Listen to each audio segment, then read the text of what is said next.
Hi friends, இன்றைக்கி சுவையான வத்த குழம்பு வந்து நம்ம எப்படி ரெடி பண்ணுறதுன்னு பார்க்கலாமா? ஃபஸ்ட்டு குழம்புக்கு தேவையான இன்க்ரீடியன்ட்ஸ்லாம் எடுத்து வச்சிடலாம். ஃபஸ்ட்டு ஒரு பிளேட்டில் வந்து பார்த்திங்கன்னா மல்லி எடுத்து வச்சுருக்கேன். மல்லி ஒரு பங்குனா அதுக்கு கால் பங்குக்கு பார்த்திங்கன்னா கடலைப்பருப்பு, ஜீரகம், வெந்தயம், மிளகு. இது வந்து பார்த்திங்கன்னா வத்த குழம்பு பொடியை ரெடி பண்ணுறதுக்காக இந்த மாதிரி எடுத்து வச்சுருக்கேன். ஒரு 20 25 பல்லு பூண்டு வந்து தோல் உரித்து எடுத்து வச்சுருக்கேன். அடுத்து ஒரு 15 சின்ன வெங்காயம், இதையும் வந்து பார்த்திங்கன்னா தோல் உரித்து எடுத்து வச்சுருக்கேன். ஃபஸ்ட்டு வந்து நம்ம வத்த குழம்பு பொடி வந்து ரெடி பண்ணிடலாம். அதுக்கு நம்ம ஃபஸ்ட்டு கடாயில் வந்து நம்ம மல்லி, ஜீரகம், வெந்தயம், மிளகுலாம் எடுத்து வச்சுருக்கோம்ல, ஸோ அதை வந்து இதில் போட்டு நம்ம நல்லா வறுத்து எடுத்துடலாம். அடுப்பை லோ ஃப்ளேம்லேயே வச்சுட்டு நல்லா வறுத்து எடுத்துடலாம். கைவிடாமல் நல்லா வறுத்துட்டே வரணும். நல்லா இந்த மாதிரி ப்ரௌனிஷாக வர அளவுக்கு வந்து நல்லா வறுத்து எடுத்து வச்சுக்கணும். அப்போனா தான் பார்த்திங்கன்னா அந்த வத்த குழம்போட அந்த கலர் வந்து வரும்.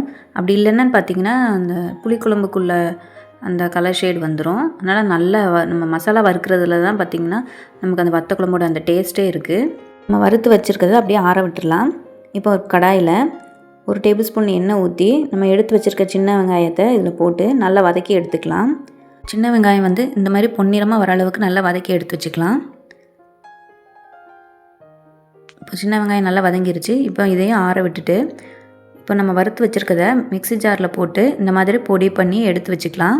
அதுக்கப்புறம் இது கூட வதக்கி வச்சுருக்க சின்ன வெங்காயத்தையும் போட்டு நல்லா இந்த மாதிரி பேஸ்ட் மாதிரி அரைச்சி எடுத்து வச்சிடலாம்.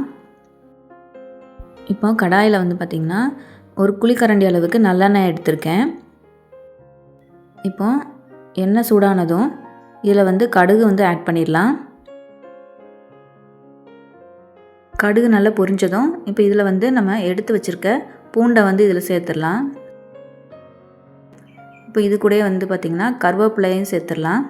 ஒரு கையளவுக்கு வந்து கருவேப்பிலை வந்து நான் இதில் சேர்த்துருக்கேன். இதை வந்து இப்போ நல்லா கொஞ்சம் வதக்கிக்கலாம். பூண்டு பார்த்திங்கன்னா இந்த மாதிரி ப்ரௌனிஷாக வர அளவுக்கு நல்லா வதங்கினதும் இப்போ இது கூட நம்ம அரைச்சி எடுத்து வச்சுருக்க இந்த பேஸ்ட்டை வந்து இதில் வந்து சேர்த்துடலாம். பூண்டு எல்லாமே ஒன்று சேர அளவுக்கு வந்து நல்லா கலந்து விட்டுக்கலாம். மசாலா அரைச்ச மிக்சியில் கொஞ்சமாக தண்ணி விட்டு இதில் வந்து இப்போ ஊற்றிடலாம்.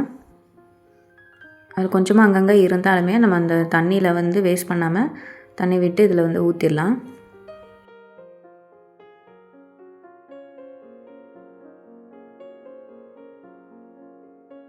ஒரு சின்ன லெமன் அளவுக்கு வந்து புளியை வந்து கரைச்சி எடுத்து வச்சுருக்கேன். ஸோ அதையே வந்து இது கூட சேர்த்துடலாம்.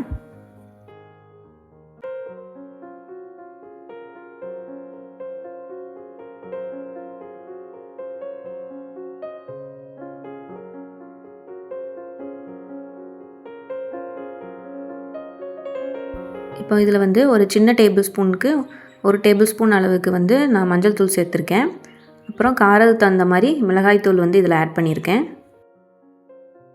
அடுத்து தேவைக்கேற்ப உப்பையும் வந்து இதில் சேர்த்துடலாம்.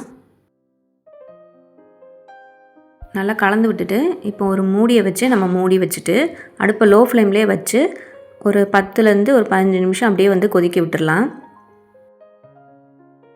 இந்த வத்த குழம்புல பார்த்திங்கன்னா நான் சுண்டை வத்தல் மட்டும் சேர்க்கலை.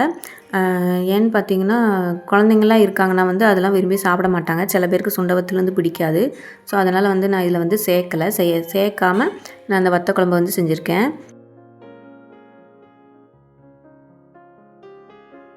குழம்பு ஒரு 5 நிமிஷம் கொதிச்சதுக்கப்புறம் நம்ம இதில் வந்து முக்கியமான ஒரு பொருளை ஆட் பண்ண போகிறோம். இது என்னென்னு பார்த்திங்கன்னா ஒரு சின்ன துண்டு கருப்பட்டி வந்து இதில் ஆட் பண்ணியிருக்கேன்.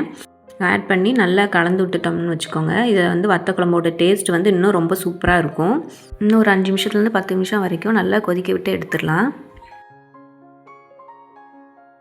இப்போ பாருங்கள், நம்ம இந்த மாதிரி எண்ணெய் கக்கி நல்லா வந்து வத்த குழம்பு இந்த மாதிரி வரணும். இப்போ பாருங்கள், நமக்கு சூப்பராக வந்து வத்த குழம்பு வந்து ரெடி ஆயிடுச்சு. இந்த வத்த குழம்புல பூண்டும் மஞ்சளும் வந்து நிறைய சேர்ந்துருக்கனால நம்மளோட அந்த பேபி டெலிவரிக்கு அப்புறம் பார்த்திங்கன்னா இந்த வத்த குழம்பு தான் பார்த்திங்கன்னா அடிக்கடி வந்து பெரியவங்க வந்து நமக்கு செஞ்சு கொடுப்பாங்க சாப்பிட்றதுக்கு. ஸோ இந்த வத்த குழம்பு பார்த்திங்கன்னா சாதத்து கூட மட்டும் இல்லைங்க, இட்லி தோசை கூட வச்சு சாப்பிடும்போது இன்னும் ரொம்ப டேஸ்ட்டாக இருக்கும். ஸோ நீங்களும் ட்ரை பண்ணி பாருங்கள். தேங்க்யூ.